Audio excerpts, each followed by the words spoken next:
ये रानी लक्ष्मीबाई। रानी लक्ष्मीबाई में 7 सर्ग हैं, तो 7 सर्गों में से मैं 7-8 छंद पढ़ना चाहूंगा। 5 मिनट में अपना काव्य पाठ पूरा करूंगा, क्योंकि सभी हमारे मंच पर लोग बैठे हैं। आदरणीय शुक्ला जी सुनिएगा। रानी लक्ष्मीबाई चतुर्थ सर्ग के 2 छंद पढ़ता हूँ। रानी लक्ष्मीबाई की उम्र में और उनके पति यानी राजा की उम्र में लगभग 2.5 गुने का अंतर था। कई वर्षों के बाद में रानी को पुत्र रत्न की प्राप्ति हुई और तीसरे महीने में रानी का बेटा मर गया। रानी को बहुत दुख हुआ, निश्चित ही बेटा मरा था।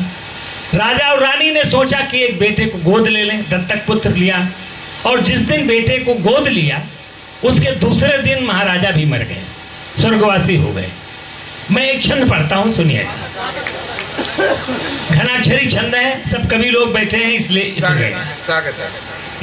इंस्पेक्टर साहब सुना।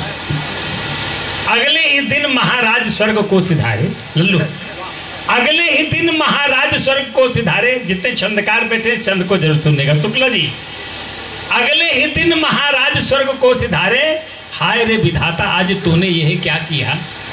अगले ही दिन महाराज स्वर्ग को सिधारे, हाय रे विधाता आज तूने यह क्या किया। सुनी सुनी झांसी चारों ओर से उदासी, कहाँ गई पूर्णमासी अंधकार के समेत। अगले ही दिन महाराज स्वर्ग को सिधारे, हाय रे विधाता आज तूने यह क्या किया। सुनी सुनी झांसी चारों ओर से उदासी, कहाँ गई पूर्णमासी अंधकार किसने दिया। बालक अधीर ये भी छोटा सा शरीर, देखे आंखें चीर चीर कल गोद जिसको लिया। और रानी ये कुलानी ये भी नई थी कहानी, मिट्टी मांग की निशानी छोड़ करके गई पिया। और एक क्षण देखिएगा कि रानी झांसी को अपने अंग्रेजी राज्य में विलय करने के लिए डलहौजी ने एक पत्र भेजा। उस पत्र को पढ़ करके रानी को कैसा लगा सुनिएगा, छल सुनिएगा। कि लाल लाल, बस छोड़ छोड़ करके 2-4 छल सुना दूंगा, फिर समय मिलेगा फिर सुनेगा। कि लाल लाल आंखें हुई भौहें हो गई कुटिल, छल सुनना। कि लाल लाल आंखें हुई भौहें हो गई कुटिल, बोली झांसी नहीं दूंगी प्राणों से भी प्यारी है। लाल लाल आंखें हुई भौहें हो गई कुटिल, लाल लाल आंखें हुई भौहें हो गई कुटिल, बोली झांसी नहीं दूंगी प्राणों से भी प्यारी है। और कौन ऐसा वीर दुनिया में पैदा हो गया है, किसका पिया है दूध कौन महतारी है।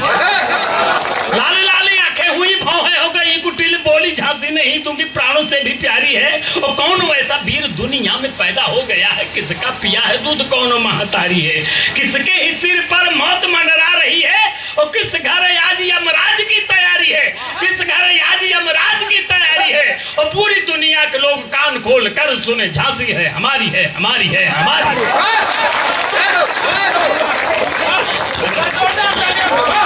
पूरी दुनिया के लोग कान खोल कर सुने, पूरी दुनिया के लोग कान खोल कर सुने, झांसी है हमारी है हमारी है हमारी है।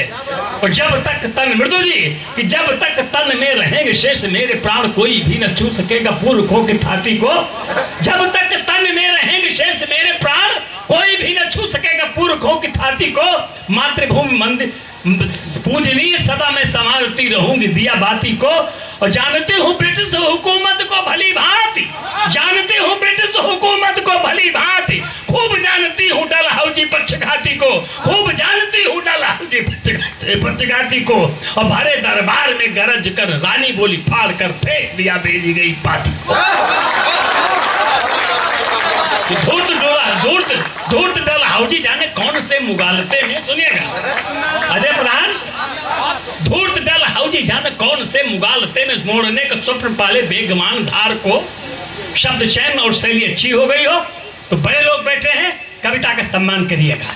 कि धूर्त डलहौजी जाने कौन से मुगालते में, मोड़ने का स्वप्न पाले बेगमान धार को।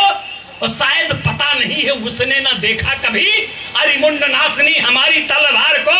कि लंदन की एक एक ईंट को उखाड़ कर, लंदन की एक एक ईंट को उखाड़ कर फेंक दूंगी और तोड़ दूंगी अत्याचार को। और पापियों को शीश धड़ से उतार कर सिग कम कर दूंगी इस पृथ्वी के भार को। सारे लोग जय जयकार कर उठे, और सारे लोग जय जयकार कर उठे। और धन्यवाद। 2-3 छंद और सुनिएगा।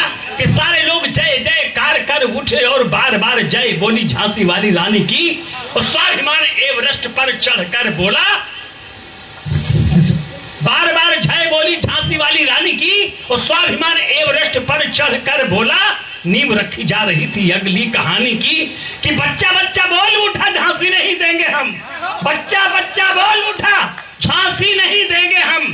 कसम शिवा की और कसम भवानी की, और बेतवा की लहरों ने कहा झांसी नहीं देंगे, कसम बुंदेलखंड वाले इस पानी की। और रानी के साथ में 14,000 मुसलमान भी था, पठान। तब इस बाराबंकी के रामकिशोर तिवारी ने एक छंद लिखा, युद्ध की तैयारी का। एक छंद देख ले कि युद्ध की तैयारी कैसे हो रही। हमारी बहनें बैठी हैं, बहुत बढ़िया सुनाया।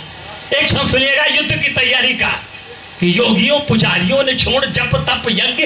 मृदु जी, कि योगियों पुजारियों ने छोड़ जप तप यज्ञ, योगियों पुजारियों ने छोड़ जप तप यज्ञ, हाथ लिया तलवार ललकारते हुए, और सारे ही नमाजियों ने कहा रण क्षेत्र में ही पढ़ेंगे नमाज शत्रु को संहारते हुए।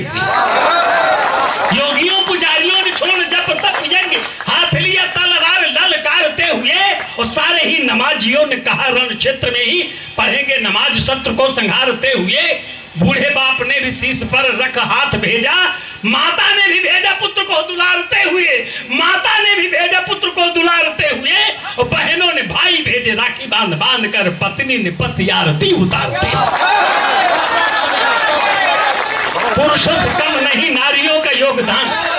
अरे आनंद है जी, प्रणाम करता हूँ कि पुरुषों से कम नहीं नारियों का योगदान, पुरुषों से कम नहीं नारियों का योगदान। शब्द कहाँ पाऊं गाऊं उनकी कहानी को, और रौद्र रूप विकराल चेहरा था लाल लाल, काम किया बेमिसाल नमन भवानी को। और युद्ध करने में धन की न कोई कमी आए, युद्ध करने में धन की न कोई कमी आए, तरसे न कोई भी सिपाही खाना पानी को, तरसे न कोई भी